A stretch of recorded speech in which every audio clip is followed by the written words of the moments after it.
Hi everyone, welcome to Sid Storytime Online.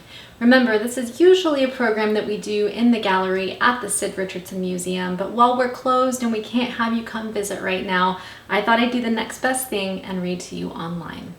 Today, I want to read a very funny book called This Is Not My Hat by Jon Klassen.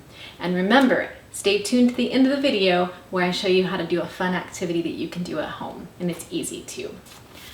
All right, This Is Not My Hat by Jon Klassen, and I see this on the cover here. This book is a Caldecott Award winner, and on the cover I see a little fishy with a big fishy eye right here and a hat on. This is not my hat. And on the back I see a hat with some beautiful under the sea plants around it. Have you read this story before? It's one of my very, very favorites. Oh look, some beautiful end pages with some artwork here. And again, it looks like undersea plants.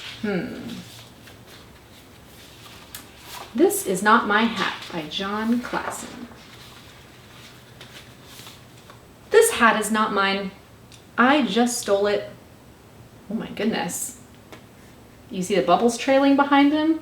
That tells me that he's swimming very fast that way. I stole it from a big fish. He was asleep when I did it. Uh-oh. That is a very, very big fish. Fish in the ocean can get very big. Coming out there. And he probably won't wake up for a long time. Duke. Uh-oh. I think he just woke up.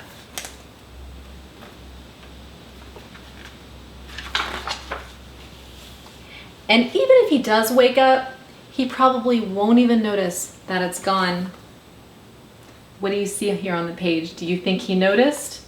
Look where his eyes are. I think he noticed right away.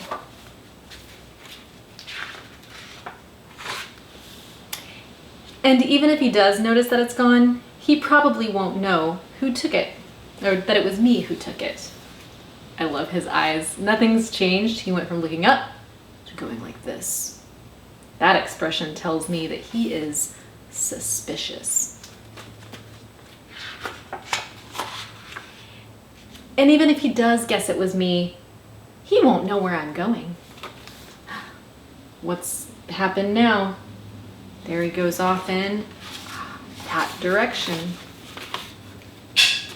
All right. But I will tell you where I'm going. I'm going to where the plants grow big and tall and close together. It is very hard to see in there. Nobody will ever find me. Here he is with his little hat, swimming this way.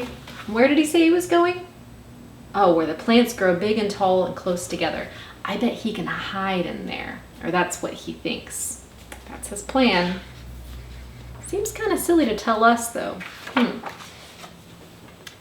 There is someone who saw me already, but he said he wouldn't tell anyone which way I went. That's the person who saw him. There we go. Little crab. Do you believe him? Do you think he won't tell? Let's see. Uh-oh. So I'm not worried about that. Here comes the big fish with his suspicious eyes. I think he gave him up right away. If I were that little crab, I would be pretty scared of that big fish too.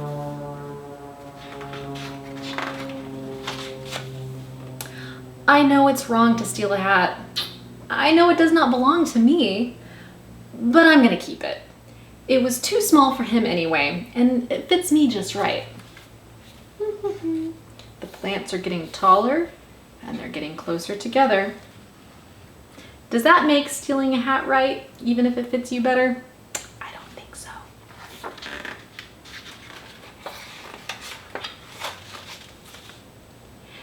And look! I made it where the plants are big and tall and close together. He's safe, or is he? Uh-oh, he's been on the trail the whole time. I knew I was going to make it. I don't think he knows he's back there. There he goes. And there he goes. Nobody will ever find me. Yikes. Can't see him back there. He's in there somewhere. Uh-oh. Here comes the big fish. He went out the other way. There's the crab looking. And he's got his hat back. And again, he's fast asleep. I wonder what happened to the little fish. Either way, he should not have stolen that hat. That fish was very confident. I hope you enjoyed this story. It's funny, it's cute, it's one of my favorite books with my favorite illustration in it too. So stay tuned to the end of the video for an activity. All right, y'all, happy creating and happy reading.